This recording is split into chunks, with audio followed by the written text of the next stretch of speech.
kita semua, bagi yang ada di rumah maupun yang ada dimanapun berada, kita tetap semangat untuk memuji Tuhan dan menyembah Tuhan. Walaupun di tengah pandemi COVID, kita tetap mengucap syukur. Mari kita berdoa. Terima kasih Tuhan Yesus, Bapa Allah kami yang di surga. Pagi hari ini Tuhan, kami mengucap syukur karena Engkau baik, Engkau setia, dan Engkau mulia Tuhan. Terima kasih Tuhan, Engkau senantiasa melindungi sepanjang hidup kami Tuhan. Dan saat pagi hari ini Tuhan, kami akan menyerahkan bagian kehidupan kami untuk melayani Engkau Tuhan. Terima kasih Tuhan Yesus. Terima kasih Tuhan, hanya di dalam nama Tuhan Yesus Kristus, Juru Selamat dan Terang hidup kami sudah berdoa. Haleluya. Amin. Oleh karena kemurahan Tuhan, kita ada sampai hari ini. Itu janji Tuhan. Selamanya Kau hebat.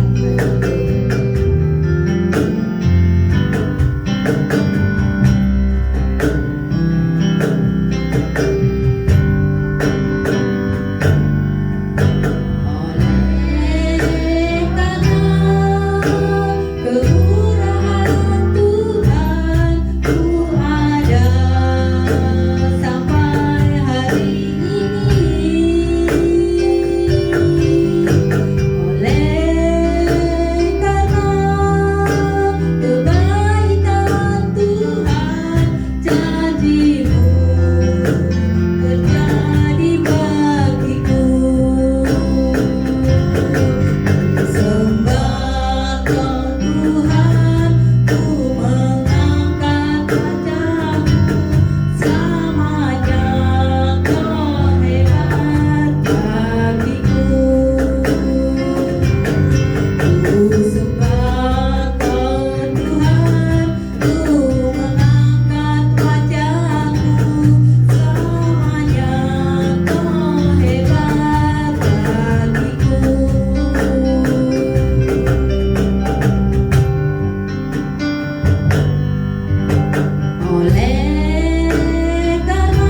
kesuciannya kami naikkan menjadi dupa yang harum di hadapan-Mu Tuhan. Dan saat ini Tuhan kami akan mendengarkan sebagian firman-Mu Tuhan. Kiranya Tuhan Yesus berkati hamba-Mu Tuhan yang akan menyampaikan firman-Mu Tuhan. Berikan hikmat dan kuasa yang daripada-Mu. Terima kasih Tuhan Yesus. Kami membuka hati kami dan kami siap untuk menerima firman-Mu Tuhan. Dalam nama Tuhan Yesus Kristus, Juru Selamat kami dan terang hidup kami sudah berdoa. Haleluya. Amin.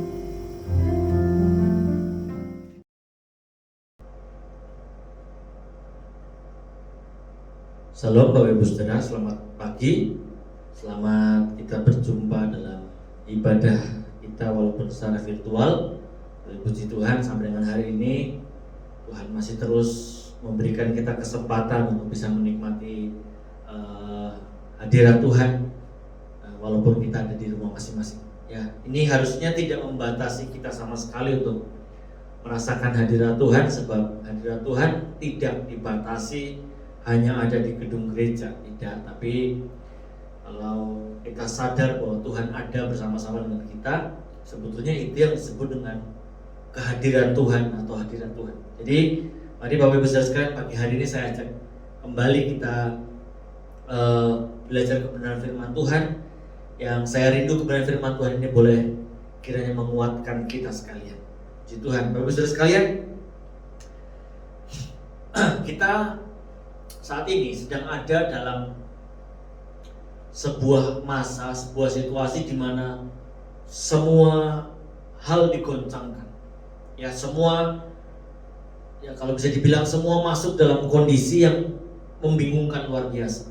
Ya, jadi banyak orang bingung dengan keadaan seperti ini. Semuanya tergoncang. Kita melihat banyak hal-hal yang muncul, fakta-fakta yang muncul di sekeliling kita, kita bingung. Sebetulnya fakta yang benar itu yang A atau yang B atau yang C. Katanya A tapi ternyata B, katanya B ternyata ada fakta C. Katanya C tapi ternyata ada fakta A yang kelihatannya lebih benar. Jadi semua sedang masuk dalam sebuah kondisi yang membingungkan luar biasa. Semuanya tergoncang.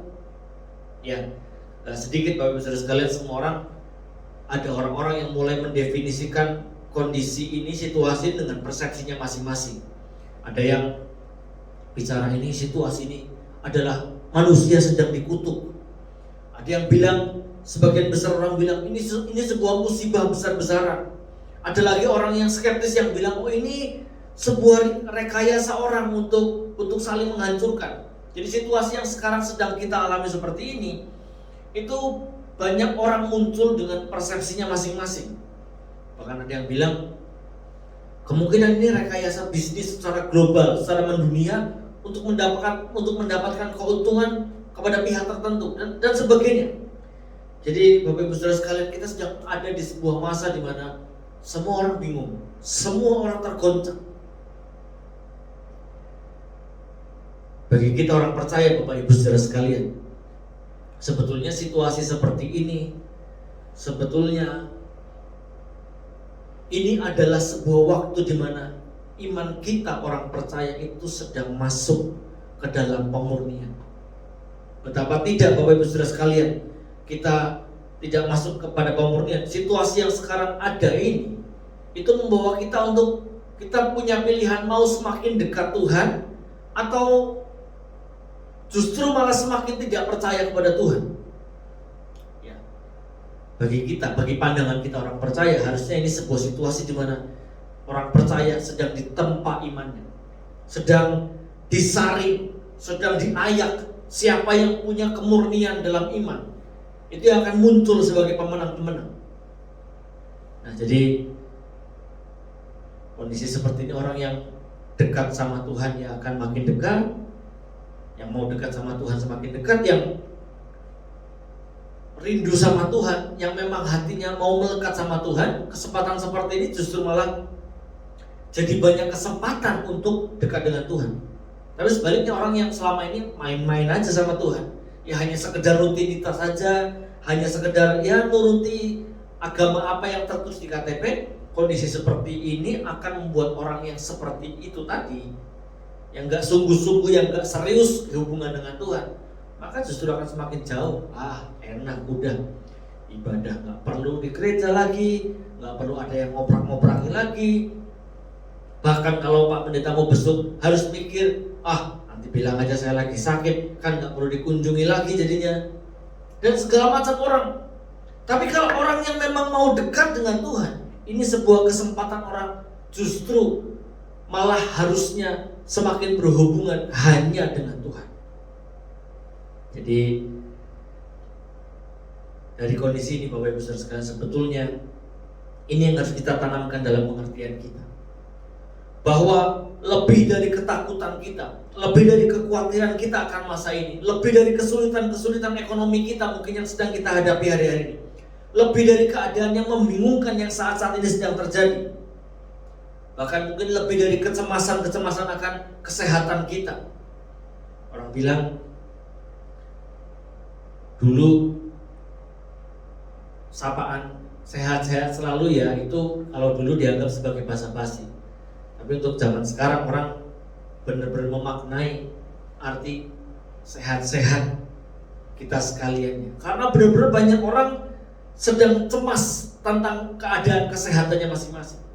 Tapi saya mau beritahu pagi hari ini buat Bapak Ibu Saudara sekalian, lebih dari itu semua, lebih dari kecemasan itu, bahkan lebih dari kebutuhan kita apapun di dunia ini, saat ini sebetulnya adalah sebuah masa di mana kita justru harus lebih lagi menjadikan Tuhan, menjadikan Allah kita, menjadikan Tuhan Yesus itu segala-galanya dalam kehidupan kita. Jadi bukan justru malah kesempatan untuk semakin menjauh dari Tuhan, menjauh dari orang-orang percaya, menjauh dari lingkungan. Bukan, ini malah justru kesempatan di mana kita harus menyadari bahwa kalau tanpa Tuhan kita tidak mampu berbuat apa-apa. Bahwa hanya semua yang terjadi, semua yang kita bisa lakukan sampai dengan hari ini, semua tuh hanya bisa terjadi karena Tuhan. Oleh sebab itu Bapak Ibu Saudara sekalian, pagi hari ini saya mau ajak kita bersama-sama merenungkan bahwa bagaimana kita harus menjadikan Tuhan itu segala-galanya bagi kehidupan kita. Pagi hari ini saya akan ajak kita melihat sebuah kisah yang ditulis oleh salah satu penulis Injil, yaitu Lukas. Ya, ada satu kisah dalam Injil Lukas pasal yang kelima, ayat ke-1 sampai dengan ayat yang ke-11. Saya akan ajak kita melihat ini bersama-sama, dan biarlah ini bisa menolong kita untuk kita bisa semakin menjadikan Allah di atas segala-galanya dalam kehidupan setiap kita. Mari kita lihat bersama-sama Bapak Ibu Saudara sekalian, Lukas pasal yang kelima ayat yang pertama sampai dengan ayat yang ke-11. Kita tidak akan langsung baca semuanya, nanti kita akan lompat-lompat membaca beberapa ayat yang ada di situ. Judulnya saja yang ada tertulis di situ adalah kalau Bapak Ibu Saudara sekalian sudah buka Alkitab, di situ ditulis judul penjala ikan menjadi penjala manusia. Ya, itu judulnya. Jadi ini kisah tentang murid-murid di masa pertama kali pada waktu mereka baru ketemu Tuhan Yesus. Di situ mereka mengalami pertemuan dengan Tuhan Yesus dan ada banyak hal luar biasa yang terjadi dalam kehidupan mereka, ya, yang kita akan tarik beberapa pelajaran dari situ, yaitu pelajaran tentang bagaimana kita menjadikan Allah itu di atas segala-galanya bagi kehidupan kita. Yang pertama Bapak Ibu Saudara sekalian, saya ajak kita akan baca ayat 1 sampai dengan ayat yang ketiga. Injil Lukas pasal yang kelima ayat 1 sampai dengan ayat yang ketiga. Coba mari kita baca semua. Bapak Ibu Saudara sekalian yang ada di rumah, coba diambil Alkitabnya, sama-sama keluarganya masing-masing di rumah, atau mungkin saudara sedang di jalan bisa sambil mendengarkan ini pakai headset, buka aplikasi Alkitabnya, kita baca ayat 1 sampai dengan ayat yang ketiga dari Injil Lukas pasal yang kelima. Ya. Pada suatu kali Tuhan Yesus berdiri di pantai Danau Genesaret, sedang orang banyak mengurumuni dia hendak mendengarkan firman Allah. Ia melihat dua perahu di tepi pantai, nelayan-nelayannya telah turun dan sedang membasuh jalannya. Ia naik ke dalam salah satu perahu itu, yaitu perahu Simon, dan menyuruh dia supaya menolakkan perahunya sedikit jauh dari pantai. Lalu ia duduk dalam perahu itu dan dia mengajar orang banyak dari atas perahu. Ya, ini yang pertama, kita ambil pelajaran dari ayat yang pertama sampai ayat yang ketiga bahwa begini, untuk kita bisa menjadikan Allah itu menjadi segala-galanya di atas apapun dalam kehidupan kita. Yang pertama adalah begini, kita harus mempersilahkan kehadirannya dalam kehidupan kita. Ya, jadi yang pertama, kita, Bapak Ibu Saudara sekalian dan saya, itu harus mempersilahkan kehadiran Allah dalam hidup kita, supaya ini menjadi cara untuk kita bisa menjadikan Allah itu segala-galanya. Yang pertama harus dipersilahkan dulu Allah hadir dalam kehidupan kita. Ayat yang ketiga tadi yang kita baca dari Injil Lukas pasal yang kelima, Tuhan Yesus dikatakan di sana, Yesus naik ke dalam salah satu perahu itu. Jadi saudara bisa bayangkan, ada orang asing tiba-tiba datang ke pantai, banyak orang yang mengikuti, lalu ada banyak kapal, ada banyak perahu di situ, lalu tiba-tiba dia naik ke salah satu perahu, dan itu adalah perahu Petrus. Dan saya yakin bukan karena kebetulan, semua sudah Tuhan rancangkan dengan baik. Dia mau naik perahunya Petrus. Nah, itu dari sudut pandang Tuhan Yesus. Tapi kalau saudara renungkan dari sudut pandang Simon, Simon kan nggak kenal ini orang siapa. Tiba-tiba dia diikuti orang banyak, lalu dia tiba-tiba naik ke atas perahunya Petrus, lalu duduk di situ. Coba, kalau bagi Yesus, bagi Tuhan Yesus saat itu bukan kebetulan, dia tahu apa yang dia lakukan.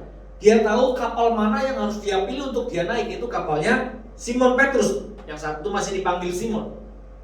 Tapi dari pihak Petrus, itu kan sebuah pertemuan dengan orang baru, orang asing yang tiba-tiba kok naik di perahunya. Apalagi Bapak Ibu Saudara sekalian yang terjadi pada saat itu, kan mereka habis pulang setelah semalaman. Kisah dalam Injil Lukas pasal 5 ini menceritakan mereka setelah pergi semalaman lalu baru pulang, mereka nggak dapat apa-apa. Saudara bayangkan, kalau saudara sudah melakukan sesuatu, sudah mengupayakan sesuatu, sudah berupaya keras begitu rupa, lalu nggak dapat apa-apa. Ya kalau kita sedang dalam keadaan seperti itu biasanya hati kita sensi. Ketika kita mau mencapai sesuatu, lalu yang kita ingin capai itu nggak kita dapatkan, biasanya kita jadi sensi. Lihat cecak di atas kulkas saja marah, tersinggung. Lihat orang ngomong salah saja sedikit marah. Nah, ini yang terjadi kepada Simon Petrus. Ini habis semalam-malaman dia cari ikan nggak dapat. Tiba-tiba ada orang asing yang tiba-tiba naik begitu saja ke atas perahunya. Ini bicara soal mempersilahkan. Kalau Petrus mau, sebetulnya Petrus bisa tolak saja. Dia orang asing, nggak kenal. Petrus bisa saja lakukan itu. Dia bisa tolak itu. Tapi yang terjadi, dia membiarkan, dia mempersilahkan kehadiran Tuhan Yesus itu ada di perahunya Petrus. Saudara tahu, perkara besar terjadi setelah kejadian ini. Itu dimulai dari yang pertama sebetulnya, ketika Petrus punya langkah awal, dia mempersilahkan Allah untuk naik ke dalam perahunya. Kita tahu Petrus menjadi seorang rasul besar, dia dipakai Tuhan luar biasa, dia menjadi orang yang vokal di bilangan murid Tuhan Yesus. Itu semua di belakang kejadian semua. Tapi awal pertama kali, kalau kita mau renungkan, kenapa hal-hal besar bisa terjadi dalam kehidupan Petrus? Yang pertama sebetulnya hal sederhana, tapi ini hal yang paling hebat yang Petrus lakukan, yang Petrus putuskan untuk dia lakukan adalah dia mempersilahkan untuk Yesus masuk ke dalam perahu. Bapak Ibu Saudara sekalian, hal sederhana, hal kecil yang jadi keputusan itu bisa menjadi penentu banyak hal besar di kemudian hari. Yang Petrus putuskan ketika dia mempersilahkan Tuhan Yesus naik ke dalam perahunya, yang kelihatannya keputusan kecil dan sederhana, ya biar saja begitu ya naik ke dalam perahunya. Tapi itu menjadi awal mula banyak perkara-perkara besar akhirnya Tuhan kerjakan melalui kehidupan Petrus. Jadi untuk menjadikan Allah menjadi di atas segala-galanya dalam kehidupan kita, untuk memungkinkan dia mengerjakan perkara-perkara besar dalam kehidupan kita, perkara-perkara ajaib, perkara-perkara dahsyat dalam kehidupan kita. Yang pertama, jangan muluk-muluk bicara yang jauh-jauh dulu lah, jangan muluk-muluk bicara yang besar-besar. Yang pertama kita harus lakukan ini, persilahkan dia untuk hadir dalam kehidupan kita, dalam perahu kita. Ya, jadi Bapak Ibu Saudara sekalian, ini sebuah langkah sederhana. Sebuah acara, ya saudara, sebuah acara apapun itu menjadi penting atau nggak penting, itu sebetulnya sebuah acara ditentukan oleh siapa yang hadir di situ. Coba saudara renungkan, sebuah acara itu menjadi sangat penting atau tidak penting sama sekali, itu bukan tergantung acaranya apa, tapi tergantung siapa yang hadir di situ. Misalnya begini, acara ada lomba gobak sodor di RT 3 misalnya. Kalau lomba gobak sodor itu yang hadir anak-anak sekitar, sekampung, main bersama-sama, ya acara itu jadi acara yang biasa saja.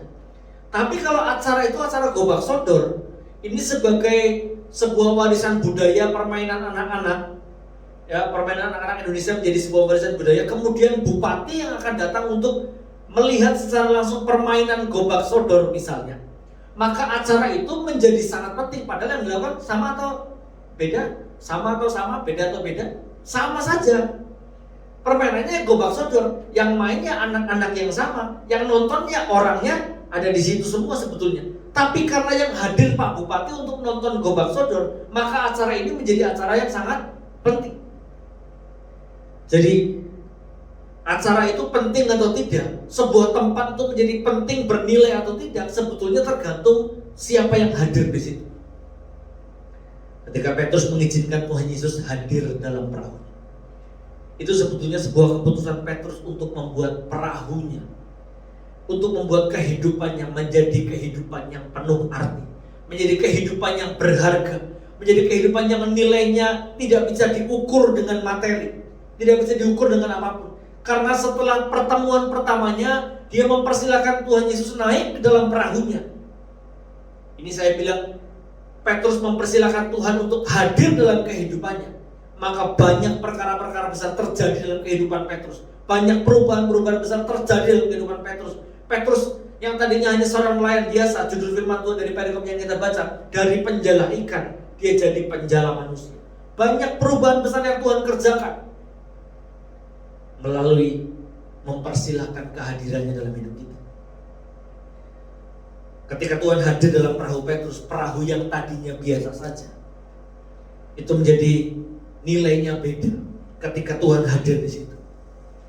Maka Bapak Ibu Saudara sekalian, ketika keluarga kita, pribadi kita, kalau mau hidup kita bernilai, kalau mau keluarga kita bernilai, kalau mau gereja kita bernilai, kalau mau lingkungan kita bernilai, hadirkan Tuhan dalam kehidupan kita.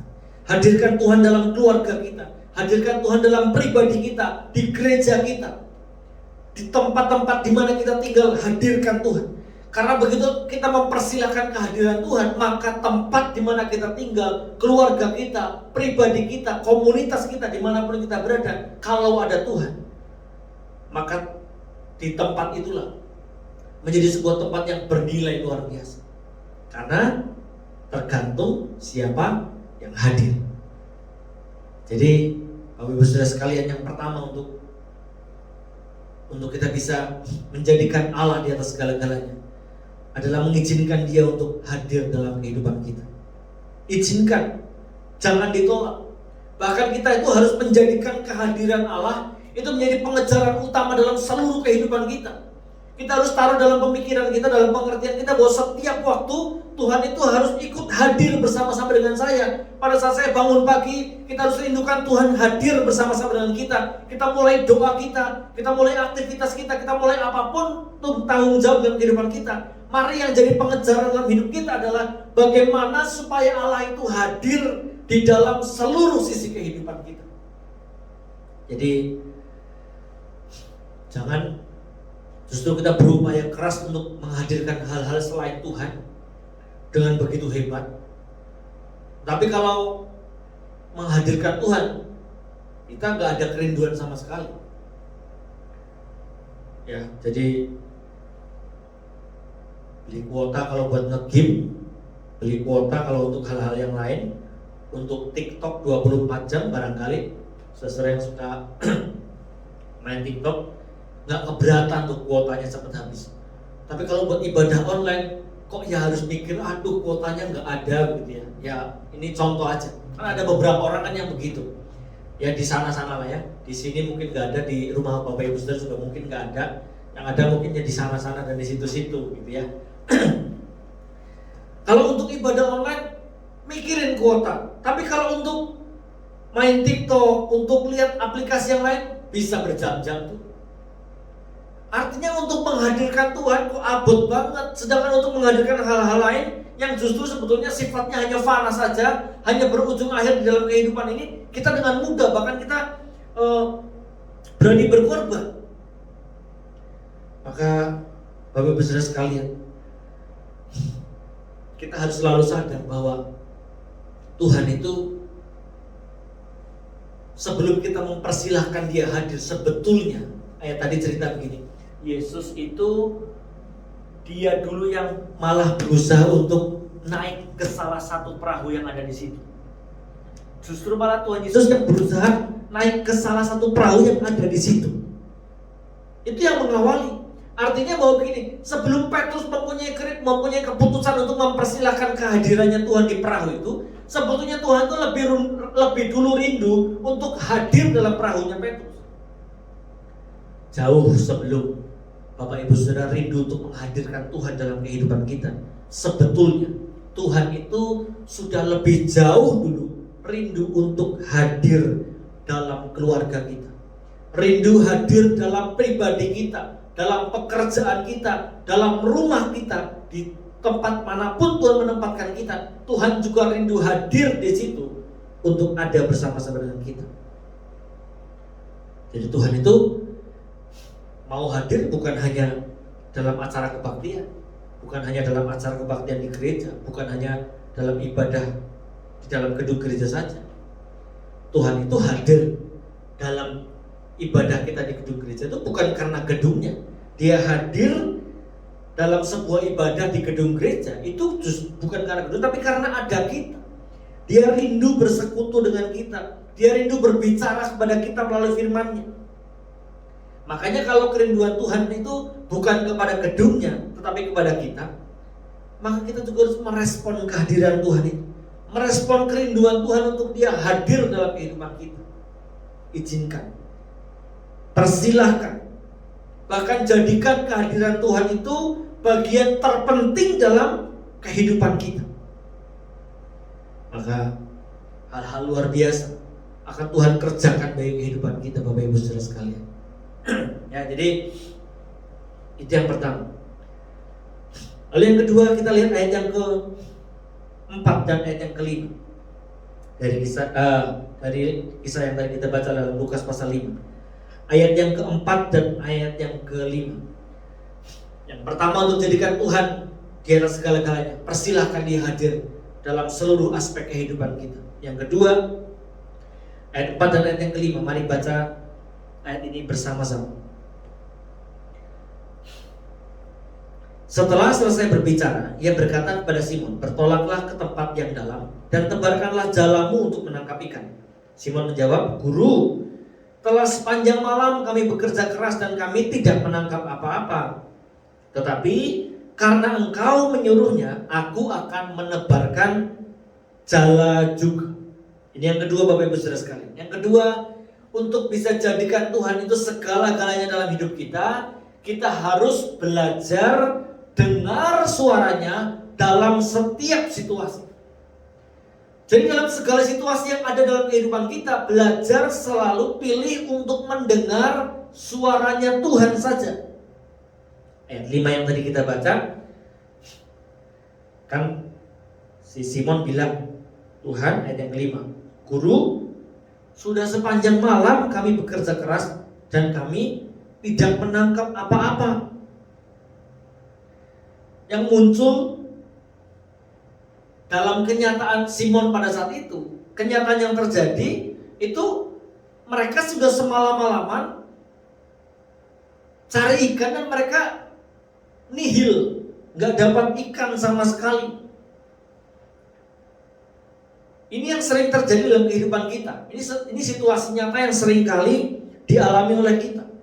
Jadi kenyataannya mereka udah nggak dapat ikan, padahal mereka itu kan bukan nelayan yang baru kemarin sore ngelamar daftar jadi nelayan baru diterima. Nelayan itu bagi kehidupan Simon dan kawan-kawan yang ada di situ itu sudah menjadi cara hidup mereka dari sejak kecil. Seumur hidup mereka memang mereka sudah jadi nelayan. Jadi mereka tahu, mereka jelas berpengalaman, mereka tahu kapan waktunya ada ikan. Mereka tahu jelas alasan kenapa ikan tidak ada dan segala macam. Nah, tapi kali ini mereka benar-benar tidak berhasil setelah semalam-malaman. Tiba-tiba datang nih ada Tuhan Yesus. Tuhan Yesus datang. Yang latar belakangnya dia kan nggak kenal sama sekali itu dunia perlautan. Yang dia kenal kan dunia yang sama-sama dikenal sama Pak Sakun tuh, dunia perkayuan karena anaknya tukang kayu. Ini Yesus tiba-tiba datang, dia nggak tahu apa-apa yang tentang perlautan, tentang perikanan, yang hanya dia tahu tentang perkayuan. Kok tiba-tiba dia ngajari untuk bagaimana jala ikan. Secara logika, ya logikanya Simon pada waktu itu, lalu melihat kenyataan bahwa mereka sudah semalam-malaman nggak dapat ikan, ini sulit dipercaya. Loh, jelas-jelas saya sudah semalam-malaman loh ya. Jadi berarti sudah dari kemarin sore mungkin pergi sampai dengan pagi hari lagi nggak dapat apa-apa. Tapi kok Tuhan Yesus suruh tebarkanlah jala lagi, pergi. Tadi bilang ayat yang keempat, coba Tuhan Yesus bilang bertolaklah ke tempat yang dalam, lalu tebarkan jala di sana. Kira-kira pada saat malam Simon sama teman-temannya jala ikan, mereka sudah ke tempat yang dalam atau belum? Pasti sudah. Mereka nggak dapat apa-apa, karena mereka semalam-malaman mereka nggak dapat apa-apa. Itu karena mereka sudah mutar kemana-mana, makanya semalam-malaman. Tapi Tuhan Yesus bilang coba ke tempat yang paling dalam, tebar jala di sana. Kalau logikanya Petrus harusnya ulang aja lah, Pak Yesus, saya mau pulang aja lah. Saya kan ini kan secara teoris, secara pengalaman semua udah jelas, nggak mungkin dapat ikan. Wong saya itu tahu kok. Kalau sudah begini jelas benar-benar nggak ada ikan. Bagi Petrus harusnya dia bisa jawab seperti itu. Tapi ini yang harus kita pahami Bapak Ibu Saudara sekalian. Petrus dia bilang, tapi karena engkau yang menyuruhnya, tapi karena ini suaramu yang kau perdengarkan dan aku mau dengar itu, maka aku akan lakukan. Karena ini adalah suaramu, maka aku putuskan untuk aku ikuti suaramu. Walaupun kelihatannya kenyataannya nggak mungkin, walaupun secara logika nggak bisa, walaupun sesuai dengan pengalaman saya itu nggak mungkin terjadi. Itu dari pihak Petrus. Tapi dia bilang begini, karena suaramu yang menyuruhnya, karena engkau yang menyuruhnya, maka aku akan tebarkan jala juga. Saudara renungkan ini. Ada banyak suara yang datang dalam kehidupan. Pada saat kita sedang menghadapi banyak tantangan dalam hidup, kita sedang menjalani kehidupan ini, ada suara yang datang, ada banyak suara yang datang dalam kehidupan kita. Ada suara yang namanya suara teori, ada suara logika kita, ada suara dari pengalaman hidup kita, ada suara dari kenyataan mata di depan kita. Tapi yang Tuhan minta dari kita adalah ini, bahwa kita harus belajar. Yang kita dengar, yang kita kenali, yang kita ikuti adalah suara Allah. Karena pasti Bapak Ibu Saudara sekalian, kalau suara itu datangnya dari Allah, walaupun kelihatannya sebelumnya pengalaman kita lebih, kita rasa menjamin kita bisa melangkah dengan baik, tapi ternyata yang terbaik untuk kita pilih adalah ketika kita ikuti apa yang menjadi suara Tuhan buat kehidupan kita. Suara Tuhan pasti datangkan damai sejahtera. Suara Tuhan itu juga pasti buat kita jadi ingin semakin dekat dengan Tuhan. Makanya Rasul Paulus berkata, iman kan timbul dari pendengaran oleh firman Kristus. Jadi apa yang kita percaya itu muncul dari apa yang sering kita dengar.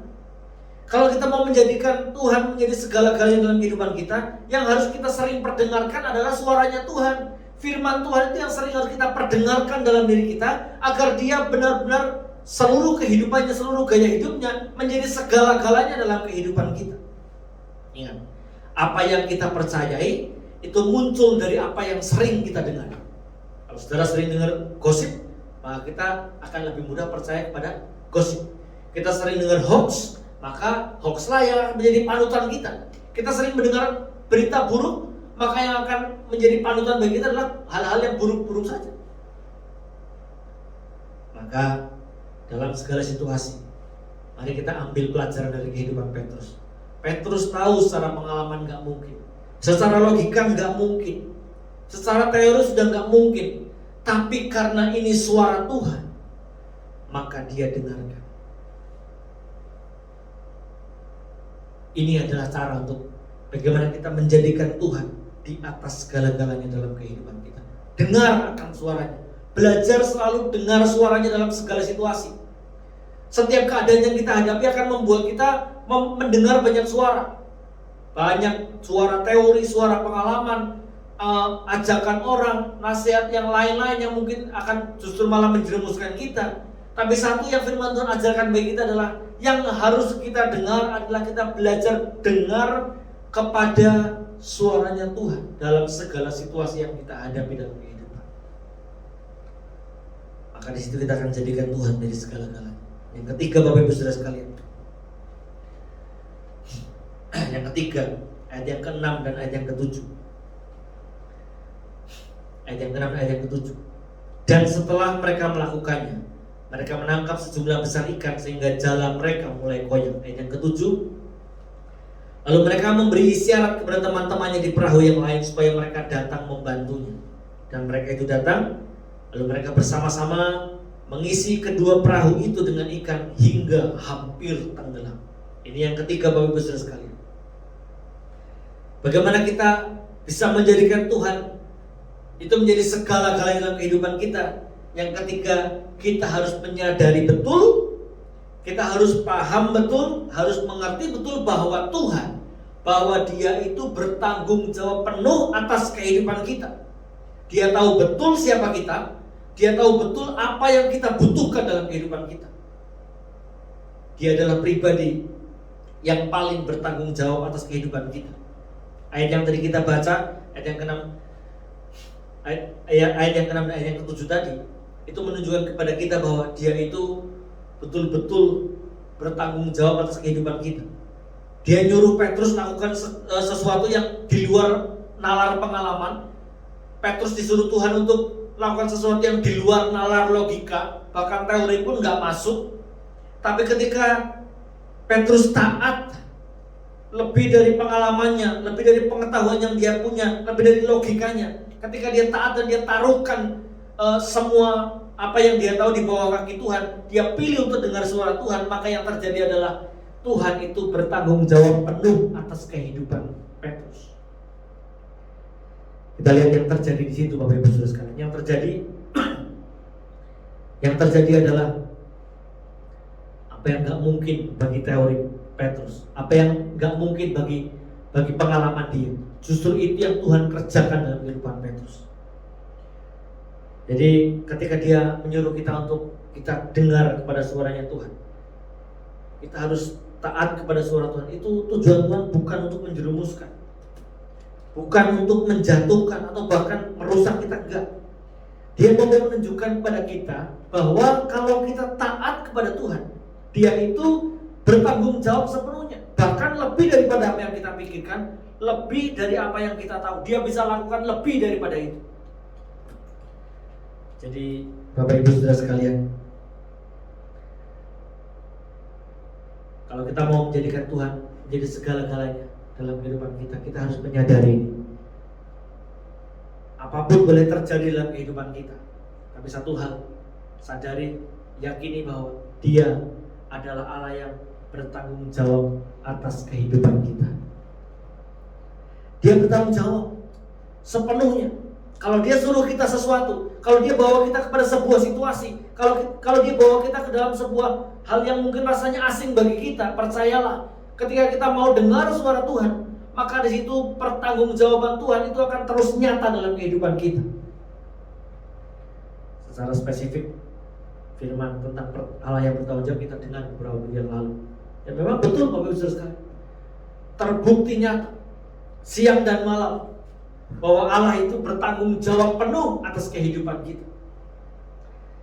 Jadi Bapak Ibu Saudara sekalian, Dia tahu betul siapa kita, Dia ngerti apa kebutuhan kita. Maka dari situ kita harus berserah kepada Tuhan dan bilang, Tuhan, aku tahu di atas segala-galanya, kalau aku jadikan Tuhan sebagai satu suara yang selalu aku dengar di atas segala-galanya, maka aku tahu bahwa Engkau pasti akan bertanggung jawab penuh atas kehidupan. Jadi Bapak Ibu Saudara sekalian,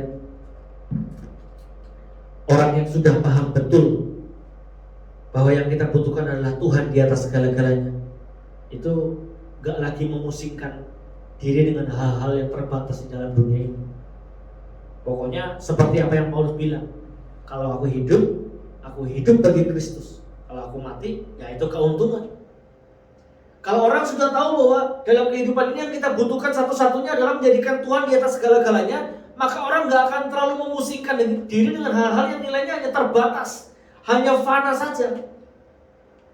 Kalau orang sadar dan menjadikan Tuhan di atas segala-galanya, maka segala macam kekhawatiran, segala macam ketakutan, situasi mungkin berubah, keadaan mungkin semua orang tergoncangkan. Tapi kalau kita punya, kita sadar, kita tahu bahwa Tuhan adalah segala-galanya di atas kehidupan kita, maka kita bisa berkata seperti Paulus, kalau aku hidup bagi Kristus. Kalau aku mati, itu keuntungan.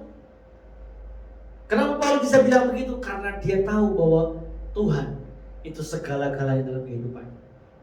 Kita lihat ayat yang ke-11 dari kisah yang tadi kita baca.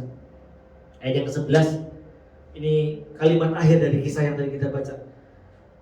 Jadi setelah mereka dapat ikan, mereka mendarat, lalu Petrus dibilangi suruh menjadi penjala ikan, suruh menjadi penjala manusia. Ayat yang ke-11 kita baca.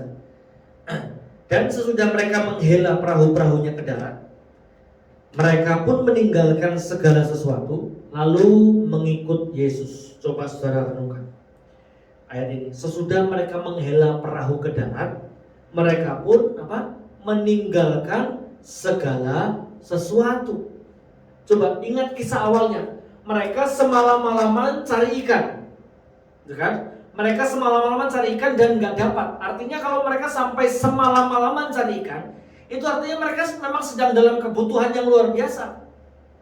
Kalau orang nggak butuh, mungkin nggak nyari ikan semalam-malaman, dia nyari sebentar aja, nggak dapat pulang karena nggak butuh. Tapi karena butuh banget, mereka sampai semalam-malaman mencari ikan, dan pada akhirnya mereka nggak dapat. Lalu mereka akhirnya memutuskan juga untuk menjalan lagi setelah Tuhan Yesus perintahkan. Dan akhirnya mereka, apa yang terjadi? Mereka dapat ikan yang begitu banyak. Ayat firman Tuhan bilang begini, sampai jalannya tuh hampir koyak. Mereka sampai minta tolong teman-temannya di perahu lain untuk nolong karena saking banyaknya.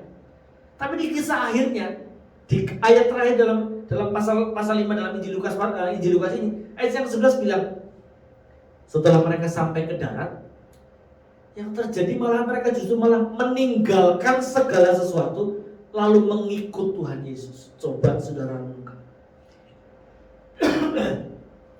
Ini punya arti bahwa ketika orang tahu bahwa lebih dari segala-galanya kita membutuhkan Tuhan, lebih dari kebutuhan kita, lebih dari segala materi yang kita punya, lebih dari apapun yang ada dalam dunia ini, bahwa Tuhan Yesus adalah segala-galanya, maka mereka nggak lagi pusingkan kebutuhan-kebutuhan mereka. Mereka nggak lagi pusingkan apa yang mereka dapat, materi yang mereka punya. Satu keputusan mereka, pokoknya aku ikut Yesus. Jadikan dia menjadi segala-galanya dalam kehidupan. Bapak Ibu Saudara sekalian, orang nyari, benar-benar nyari, dapat, setelah dapat ditinggal. Berarti kalau dia tinggalkan yang dia dapat tadi, ya, yang dia cari setengah mati lalu hanya mereka dapat, kalau itu sampai ditinggal, berarti mereka apa? Mereka menemukan sesuatu yang lebih berharga, lebih dari segala-galanya yang sudah pernah mereka temukan atau mereka cari atau mereka dapat. Ketika murid-murid menemukan Petrus, ketika Simon Petrus menemukan Tuhan Yesus, menjadikan Tuhan di atas segala-galanya, mendengarkan suara Tuhan dan menyadari bahwa dia bertanggung jawab atas kehidupan mereka. Saat itu juga mereka tinggalkan yang mereka dapat, mereka putuskan untuk akhirnya mereka mengikut Yesus penuh. Jadi Bapak Ibu Saudara sekalian, ini adalah ciri orang yang sudah tahu bahwa ikut Yesus itu kita dapat segala-galanya. Ketika kita putuskan untuk menjadikan Tuhan di atas segala-galanya, mungkin kita sedang sakit, mungkin kita punya uang terbatas, mungkin kita makan sederhana saja, mungkin orang lain bisa menikmati hal-hal yang enak, kita mungkin biasa saja. Tapi percayalah, ketika kita menjadikan Tuhan Yesus menjadi segala-galanya di atas kehidupan kita, maka sebetulnya kita adalah orang yang memiliki segala-galanya dalam kehidupan. Sebab apa? Ketika kita memiliki Tuhan Yesus, Tuhan, dia yang punya segala yang ada di dunia ini, maka kita memiliki segala-galanya.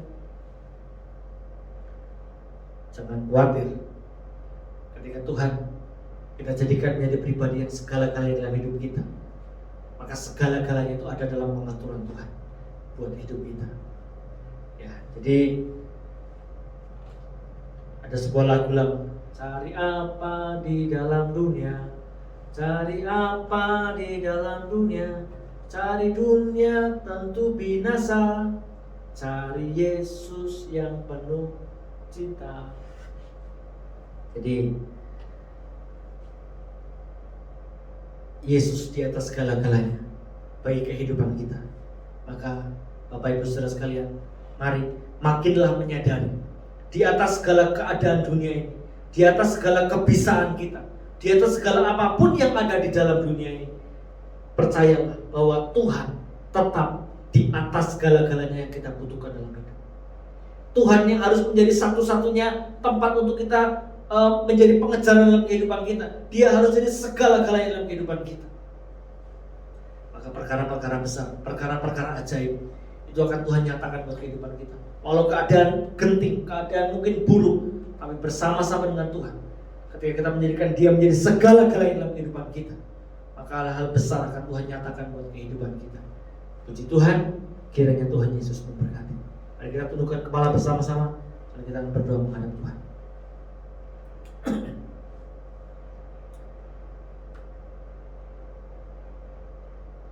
Terima kasih Tuhan buat kebenaran firman Tuhan sudah kami dengar pagi hari ini. Mari kiranya Tuhan memperteraikan kebenaran firman Tuhan lebih jauh buat kehidupan kami. Kami tahu kami terbatas, kami tahu kami rentan dengan ketakutan, kami rentan dengan keadaan dunia yang menggentarkan. Tapi firman Tuhan kembali menguatkan kami bahwa kami memiliki Tuhan pribadi di atas segala-galanya, lebih dari segala kebutuhan kami, lebih dari segala keadaan yang kami alami, lebih dari apapun yang kami rasa kami miliki saat ini. Tuhan, Engkau segala-galanya bagi kami. Kami tahu Tuhan, kalau tanpa Engkau kami akan jatuh, kami terbatas. Apa yang kami miliki mungkin sementara saja kelihatannya bisa menjaga kami, tapi pada saat itu sudah tidak ada lagi, maka kami akan menjadi pribadi yang tergoncang. Maka kami putuskan pagi hari ini Tuhan, kami akan jadikan Engkau menjadi pribadi segala-galanya dalam kehidupan kami. Sebab bersama dengan pribadi yang memiliki segala-galanya, kami adalah orang yang hidup, memiliki dan bersukacita atas segala-galanya dalam kehidupan kami. Terima kasih Tuhan, terima kasih Bapa. Tuhan terus memeteraikan kebenaran firman Tuhan dalam kehidupan setiap umat-Mu yang mendengar pagi hari ini. Dimanapun umat-Mu berada, Tuhan kiranya menolong, memimpin setiap kami agar kami terus hidup dalam kebenaran firman Tuhan. Terima kasih Tuhan, terima kasih Bapa. Mari sidang jemaat Tuhan, arahkan hati kepada Tuhan, angkat kedua belah tanganmu di hadapan Tuhan, dan kiranya Tuhan memberkati engkau dan melindungi engkau. Kiranya Tuhan menyinari engkau dengan wajahnya dan memberi engkau kasih karunia. Kiranya Tuhan menghadapkan wajahnya kepadamu dan memberi engkau damai sejahtera, rahmat, kemurahan daripada Allah Bapa, kasih sayang daripada Tuhan Yesus Kristus, dan persekutuan dengan Allah Roh Kudus itu kiranya menyertai kami sekalian, mulai saat ini seterusnya sampai Maranatha, sampai Tuhan datang kembali. Terpujilah nama-Mu ya Tuhan. Kami naikkan doa, ucapan syukur dan permohonan berkat ini hanya di dalam nama Tuhan Yesus Kristus, Juru Selamat dan terang hidup kami. Kami sudah berdoa. Haleluya. Amin. Puji Tuhan. Kiranya Tuhan Yesus memberkati Bapak Ibu Saudara sekalian.